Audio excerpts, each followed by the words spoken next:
विद्यार्थियों, आज हम पढ़ने वाले हैं कक्षा 9 का प्रश्नावली 2.3 का पहला प्रश्न।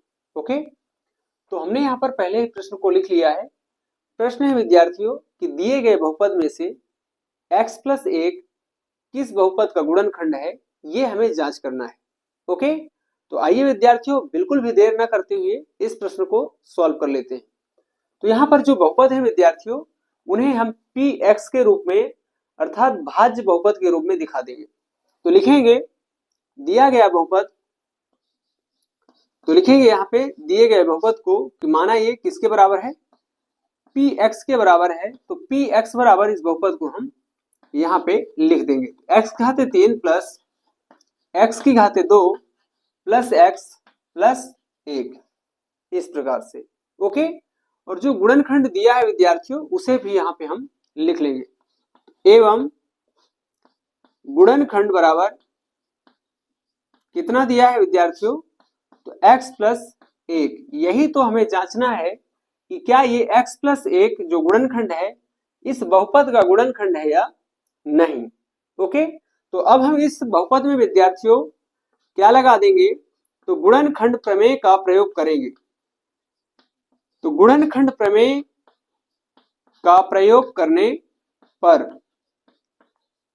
उपरोक्त बहुपद में गुणनखंड प्रमेय का प्रयोग करने पर, तो जैसे ही गुणनखंड प्रमेय का प्रयोग करेंगे तो ये जो x + 1 है इसे हमें शून्य के बराबर दिखा देना है। तो यहाँ पे हो जाएगा x + 1 बराबर कितना, 0। तो हमें यहाँ पे x का एक मान मिलेगा, +1 का पक्षांतरण कर लें तो ये -1, इस प्रकार से। ओके, तो अब ये जो मान मिला है विद्यार्थियों x का, x बराबर जो -1 मिला है, इसे हम बहुपद में रख करके बहुपद का एक हल प्राप्त करेंगे। और यदि हल शून्य आ जाता है, कितना, 0, तो हम कह देंगे कि जो x + 1 है ये दिए गए बहुपद का गुणनखंड है। और यदि हल 0 नहीं आता विद्यार्थियों, तो हम कह देंगे कि ये जो बहुपद है इसका गुणनखंड x + 1 नहीं होगा। ओके, तो चलिए अपन यहाँ पे x के जगह पर -1 को रखेंगे। तो लिख दें यहाँ पे कि बहुपद px में x के स्थान पर x का मान रखने पर, ये लाइन हम लिख करके और मान को रख देंगे। ओके, तो यहाँ पर देखें तो ये p और x का मान कितना, -1, तो इस प्रकार से लिख देंगे बराबर -1 और घातांक 3 है विद्यार्थियों, तो घातांक 3 लगाएंगे। फिर ये प्लस, यहाँ पर भी -1 रखेंगे, घातांक 2 है तो लिख देंगे प्लस, यहाँ पर भी -1 x की जगह पर, और ये प्लस का 1। इस प्रकार से इन्हें लिख करके अब हम सरल करेंगे। ओके, तो यहां से लिख लें p-1 बराबर -1 का 3 बार गुणा करेंगे विद्यार्थियों, तो माइनस का 1 ही आएगा। एक बात, दूसरी बात हमें ध्यान रखना है कि यदि ऋणात्मक संख्याओं का घातांक विषम संख्या हो तो उसका हल सदैव ऋणात्मक होगा। ओके, तो यदि ऋणात्मक संख्याओं का जो घातांक हो वो सम संख्या हो तो उसका हल किस में मिलेगा, धन में मिलेगा। सम होने पर ऋणात्मक संख्या का घातांक सम संख्या होने पर मान हमें धन में मिलेगा, और यदि ऋणात्मक संख्या है और इसका घातांक विषम संख्या है तो इसका हल कैसा मिलेगा विद्यार्थियों, ऋणात्मक मिलेगा। ओके, तो यहाँ पे -1 का 3 बार गुणा करें तो क्या मिल जाएगा, माइनस का 1। यहाँ पे ध्यान दें तो -1 का 2 बार गुणा करेंगे तो अभी मैंने बताया सम संख्या होने पर प्लस में मान, तो -1 का 2 बार गुणा करेंगे तो प्लस का 1, और बाहर भी प्लस है विद्यार्थियों, तो प्लस प्लस का गुणा हो जाएगा तो प्लस में ही मान आएगा, प्लस का 1। यहाँ पे प्लस माइनस माइनस, तो ये हो जाएगा कितना, माइनस का 1, और ये प्लस का 1 लिख देंगे। इस प्रकार से प्लस प्लस वाले को जोड़ ले विद्यार्थियों, तो +1 जुड़ेगा तो ये आ जाएगा प्लस में 2, -1 और -1 को जोड़ देंगे तो ये आ जाएगा माइनस का 2। तो p-1 बराबर कितना विद्यार्थियों, प्लस माइनस माइनस, तो ये घट जाएंगे विद्यार्थियों, तो आ जाएगा कितना, 0। इस प्रकार से हमने क्या देखा विद्यार्थियों कि x का मान रखने पर ये पूरा बहुपद का जो हल है वो क्या हो जा रहा है, शून्य हो जा रहा है। ठीक है, तो हम कह देंगे कि जो x प्लस 1 है वो दिए गए बहुपद का गुणनखंड होगा। ओके, तो लिख दें इसी लाइन को कि चूंकि बहुपद px का हल p माइनस 1 बराबर 0 है, इसलिए x प्लस 1 बहुपद px का गुणनखंड होगा। ओके, या कि लिख दें है। इस तरह से आपको लिख करके इस प्रश्न को कंप्लीट कर देना है। ठीक है, चलिए जल्दी से आप इसे अपनी कॉपी में नोट भी कर ले विद्यार्थियों। ओके विद्यार्थियों, अब हम इसी क्रम में दूसरे बहुपद का भी जांच करेंगे कि क्या दूसरे बहुपद का भी गुणनखंड x प्लस 1 है या नहीं। तो इसे भी हल कर दें। तो हल क्रमांक 2 लिखें और बहुपद को हम px के बराबर दिखा दें। तो px बराबर कितना, x की घाते 4 प्लस x की घाते 3 प्लस x की घाते 2 प्लस x प्लस 1, ये हमने लिखा है यहाँ पे। ओके, और अब हम गुणनखंड को भी लिख देंगे। तो दिया गया गुणनखंड कितना है विद्यार्थियों, x प्लस 1। तो इसे भी हम यहाँ पर लिखेंगे। ठीक है, इस प्रकार से अब हमें फिर से पिछले सवाल की तरह इस सवाल में भी गुणनखंड प्रमेय का प्रयोग करेंगे। तो गुणनखंड प्रमेय का प्रयोग करने पर, ओके, इस तरह से इसे लिख करके और हम अब आगे बढ़ जाएंगे। और जो गुणनखंड है इसे एक बार हमें 0 के बराबर दिखा देना है। तो x प्लस 1 बराबर क्या, 0। अब यहाँ पे x बराबर क्या हो जाएगा, प्लस 1 का पक्षांतरण करें तो माइनस का 1 आ जाएगा। ओके, इस तरह से। अब मैं आपको बता दूं विद्यार्थियों, ये जो माइनस 1 है ये एक शून्यक है। क्या है, शून्यक। यदि हम इसे बहुपद में रखें विद्यार्थियों और जो बहुपद का हल हो वो शून्य हो जाए तो हम समझ जाएंगे कि माइनस 1 इस दिए गए बहुपद का शून्यक है। और यदि ये माइनस 1 इस बहुपद का शून्यक है विद्यार्थियों, तो जो ये x प्लस 1 है ये इस दिए गए बहुपद का गुणनखंड होगा। ओके, तो चलिए इसे हम हल कर लें। तो यहाँ पर विद्यार्थियों इस बहुपद में हम x का जो ये मान है इसे रखेंगे। तो लिख दें x का मान बहुपद px में रखने पर, इस तरह से लिख करके और हम अब मान को रख देंगे। तो यहाँ पे p है तो p लिखें, x की जगह पे माइनस का 1 बराबर माइनस 1 लिखेंगे, घातांक 4 है विद्यार्थियों तो 4, यहाँ पे प्लस, फिर माइनस 1 घातांक 3 तो घातांक 3, फिर ये प्लस, यहाँ पर भी लिखेंगे माइनस का 1 और घातांक 2 तो लिखेंगे घातांक 2, फिर ये प्लस और x का मान माइनस 1 और यहाँ पे प्लस का 1, इस तरह से इसे रख देंगे। ओके, अब अपन क्या करेंगे, यहाँ पे पिछले सवाल में हमने बताया था कि यदि ऋणात्मक संख्या का घातांक सम संख्या हो तो मान हमें किसमें मिलेगा, प्लस में मिलेगा। तो माइनस 1 का 4 बार गुणा करेंगे विद्यार्थियों तो हमें प्लस में 1 मिल जाएगा। ओके, तो यहां से हमें p माइनस 1 बराबर कितना, ये प्लस का 1। यहां पे हम माइनस 1 का 3 बार गुणा करें तो क्या मिलेगा, हमें माइनस का 1 मिलेगा, चूंकि घातांक विषम संख्या है और संख्या हमारा कैसा है, ऋणात्मक में है।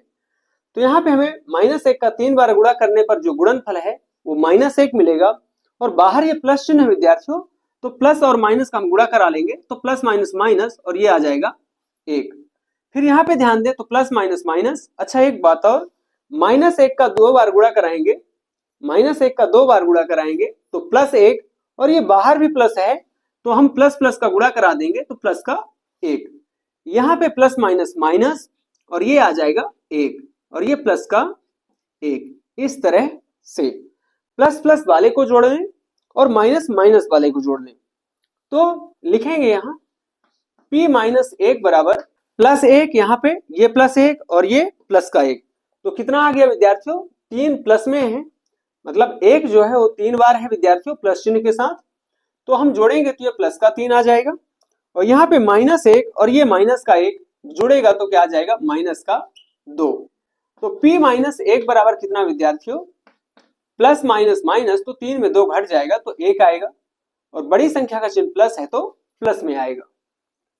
क्लियर। तो यहाँ पे हम क्या देख रहे हैं कि इस बहुपद का हल कितना आ रहा है, 1 आ रहा है। ठीक है, तो जब यहाँ पे बहुपद का हल 1 मिल रहा है तो हम क्या कह देंगे कि ये जो x बराबर -1 है ये दिए गए बहुपद का शून्यक नहीं है, और जब ये शून्यक नहीं है विद्यार्थियों तो x + 1 दिए गए बहुपद का गुणनखंड नहीं होगा। ओके, तो चलिए इसको हम शॉर्ट में लिख दें विद्यार्थियों यहाँ पे कि चूंकि p - 1 बराबर नहीं है क्या 0, या तो आप ये लिख दें या तो आप ये लिख दें विद्यार्थियों कि p - 1 बराबर क्या 1 है, इसलिए x + 1 px का अर्थात बहुपद का गुणनखंड नहीं होगा। ठीक है, इस प्रकार से हमें लिख देना है। ठीक है, यही तो हम कह रहे थे कि यदि x का मान रखने पर दिए गए बहुपद का हल 0 के बराबर आ जाए तो x + 1 गुणनखंड होगा, लेकिन 0 ना आए, 0 नहीं आया है, यहाँ पे 0 की जगह पर 1 आ गया। ठीक है ना, तो हम क्या कह देंगे कि x + 1 दिए गए बहुपद का गुणनखंड नहीं होगा। क्लियर? चलिए इसे भी आप अपनी कॉपी में नोट कर लें विद्यार्थियों, और यदि आपको ये प्रश्न समझ में आ गया है तो कमेंट के द्वारा मुझे जरूर बताएं। ओके, चलिए विद्यार्थियों इसी क्रम में हम करते हैं क्रमांक 3 को भी चेक कि क्या इस बहुपद में भी इस बहुपद का भी गुणनखंड x + 1 है या नहीं।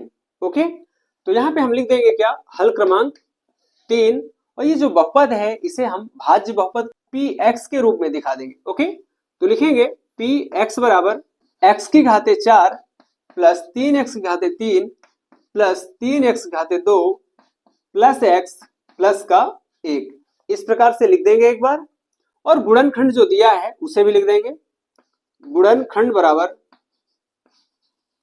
कितना है विद्यार्थियों, तो गुणनखंड तो x + 1 ही है। अब ये चेक करना है कि क्या ये x + 1 इस बहुपद का गुणनखंड है या नहीं। तो पिछले प्रश्नों की तरह यहाँ पर भी हम गुणनखंड प्रमेय का प्रयोग कर देंगे। तो गुणनखंड प्रमेय का प्रयोग करने पर ये लाइन हमें छोटी सी यहाँ पे लिख देनी है विद्यार्थियों, और जब हम प्रमेय का प्रयोग करेंगे तो इसके पश्चात हम x + 1 को 0 के बराबर दिखा देंगे, और x का एक मान हमें मिल जाएगा यहाँ पे +1 पक्षांतरण होगा तो -1, इस प्रकार से। अब x के इस मान को हम बहुपद में रखेंगे विद्यार्थियों x की जगह पर, तो इस लाइन को भी लिख देता हूं। बहुपद px में x बराबर -1 रखने पर ये लाइन लिख करके और हमें एक हल प्राप्त कर लेना है इस दिए गए बहुपद का। तो ये p है तो p लिख दें यहाँ पे, x की जगह पे -1 बराबर यहाँ पे -1 लिखेंगे, और घातांक कितना है विद्यार्थियों 4, फिर ये +3 गुणे, तो यहाँ पे ब्रैकेट लगा लें गुणा से अच्छा, और x की जगह पे क्या -1 और ये घातांक का 3, यहाँ पे +3 गुणे और 3 इंटू कर देते हैं, है ना, ब्रैकेट ओपन करके x का मान, तो यहाँ पे -1 और ये घातांक 2 प्लस यहाँ पे x का मान -1, ठीक है, इस तरह से, और ये प्लस का 1 लिख देंगे। इसे सरल करें विद्यार्थियों तो p - 1 बराबर कितना आ जाएगा, -1 का 4 बार गुणा करेंगे तो प्लस का 1, फिर यहाँ पे -1 का 3 बार गुणा करें तो माइनस में 1 आएगा। चलिए एक बार इसे हम दिखा देते हैं इस प्रकार से, -1 का 3 बार गुणा करें तो माइनस में 1 आएगा। यहाँ पे ध्यान दे तो ये प्लस का 3 और -1 का 2 बार गुणा करेंगे तो प्लस में 1 आएगा। ओके, प्लस माइनस माइनस तो ये 1, और यहाँ पे क्या प्लस का 1। क्लियर?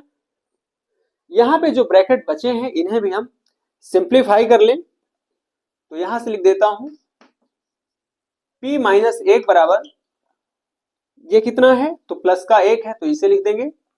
फिर यहाँ पे प्लस माइनस माइनस का गुणा हो जाएगा, चिन्हों का पहले गुणा करेंगे, फिर 3 और 1 का गुणा कर देंगे तो प्लस माइनस माइनस और 3 1 कम 3, फिर यहाँ पे प्लस प्लस प्लस और 3 1 कम 3, और यहाँ पे क्या है विद्यार्थियों माइनस का 1 है तो इसे भी लिख दें, और एक प्लस का 1 है इसे भी लिख देते हैं इस प्रकार से। क्लियर? प्लस प्लस वाले को जोड़ लें विद्यार्थियों तो प्लस में 1, ये प्लस में 3 जुड़ेगा तो प्लस का 4, और ये प्लस का 1 और जुड़ जाएगा तो प्लस का 5। तो यहां पे कुछ इस प्रकार से आ जाएगा, माइनस का 3 जुड़े, सॉरी माइनस का 3 और ये माइनस का 1 जुड़ जाएगा तो ये आ जाएगा माइनस का 4। तो p माइनस 1 बराबर 5 माइनस 4। तो p माइनस 1 बराबर क्या विद्यार्थियों, प्लस माइनस माइनस, तो 5 में 4 घट जाएगा तो 1 आ जाएगा। तो इस प्रकार से हम क्या देख रहे हैं कि इस दिए गए बहुपद का जो हल है वो कितना आ रहा है, 1 आ रहा है। ठीक है, तो अब हम फिर से कह देंगे कि ये जो x का मान -1 है विद्यार्थियों, ये दिए गए बहुपद का शून्यक नहीं है। ठीक है ना, और जब ये शून्यक नहीं है तो ये जो x प्लस 1 है ये दिए गए बहुपद का गुणनखंड नहीं होगा। तो चलिए इसको लिख देता हूं कि चूंकि बहुपद का हल px का हल p माइनस 1 बराबर कितना, 1 है।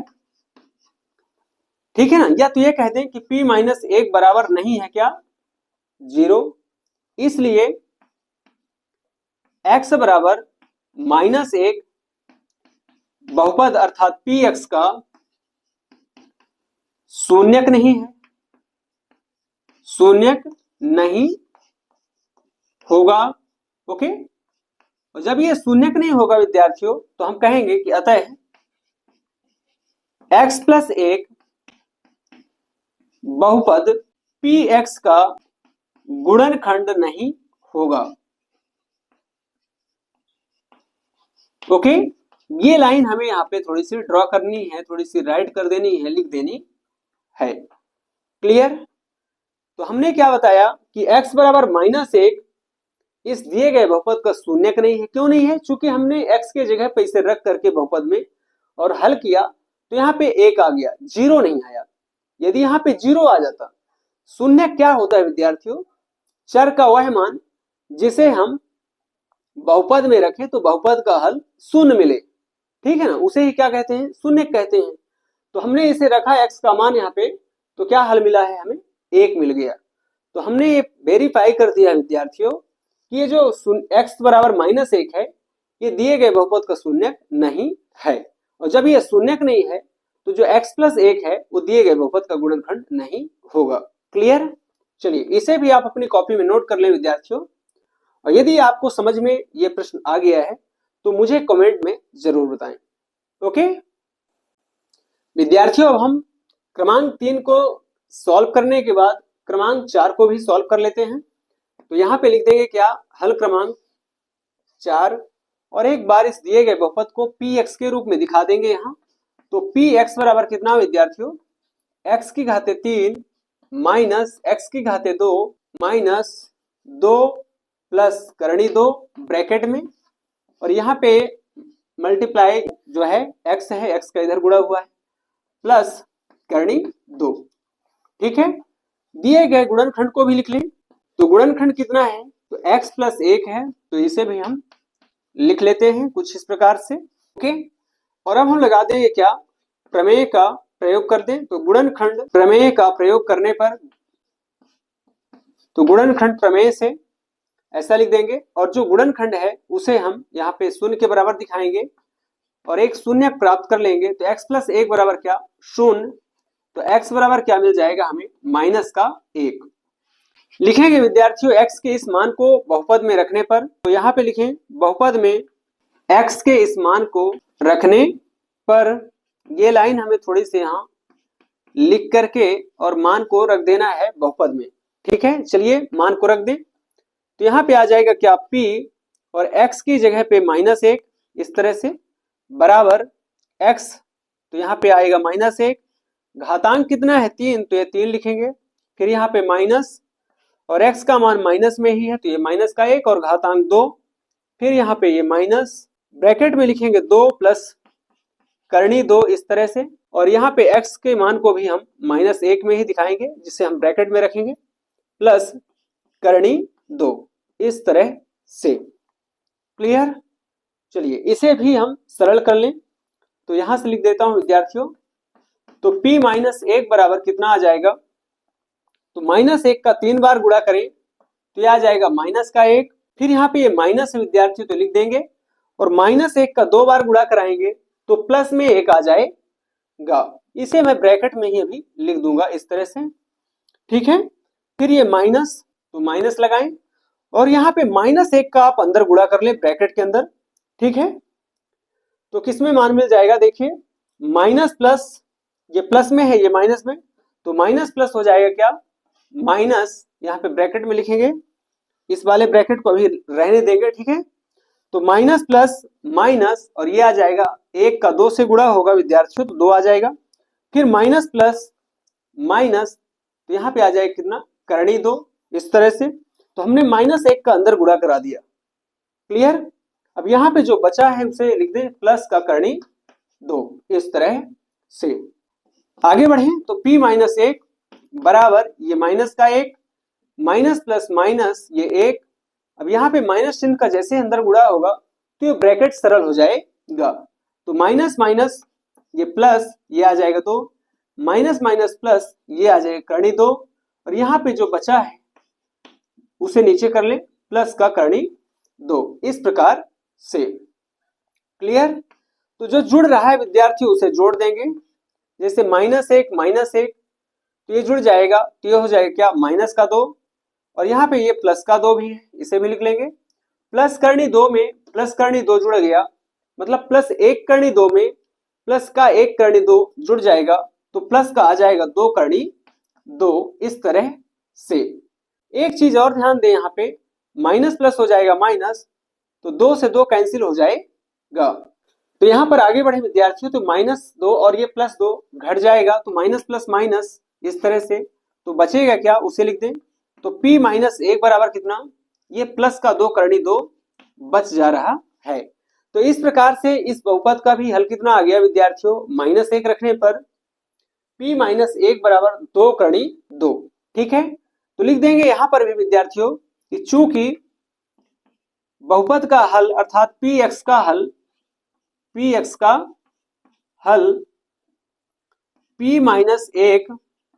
बराबर 2 करणी 2 है, अर्थात 0 नहीं है, ठीक है। इसलिए x बराबर -1 बहुपद अर्थात px का शून्यक नहीं है, अतः x + 1 px का गुणनखंड नहीं होगा, या कि सीधा लिख दे गुणनखंड नहीं है। बस इतनी सी लाइन आपको लिख देनी है इस प्रश्न में, ओके। तो यहाँ पे आपने क्या देखा कि जो गुणनखंड है इसका ये जो +1 है, इसका चिन्ह बदल करके हमने एक शून्य प्राप्त कर लिया -1, और इसे ही हमने इसमें रखा, और इस बहुपद का यदि हल 0 के बराबर आया तो हमने कह दिया कि ये जो -1 है ये शून्यक है, और जब ये शून्यक है विद्यार्थियों तो x + 1 इस दिए गए बहुपद का गुणनखंड है। लेकिन ऐसा इस सवाल में नहीं हुआ है विद्यार्थियों, केवल और केवल किसमें, ये पहले क्रमांक में ऐसा हुआ, ओके। तो हमने यहाँ पे क्या देखा कि जो दिए गए बहुपद यहाँ पे थे 4 बहुपद, उनमें से केवल और केवल पहला जो क्रमांक है इसका ही गुणनखंड केवल x + 1 है। बाकी के जो बहुपद हैं 3 बहुपद, क्रमांक 2, क्रमांक 3 और क्रमांक 4, इनमें से किसी का भी गुणनखंड x + 1 नहीं है, क्लियर। चलिए इसे भी अपने कॉपी में नोट कर ले, ओके। तो आशा करता हूं विद्यार्थियों आप ये जो इस प्रश्नावली का पहला प्रश्न है वो जरूर समझ में आया होगा। धन्यवाद।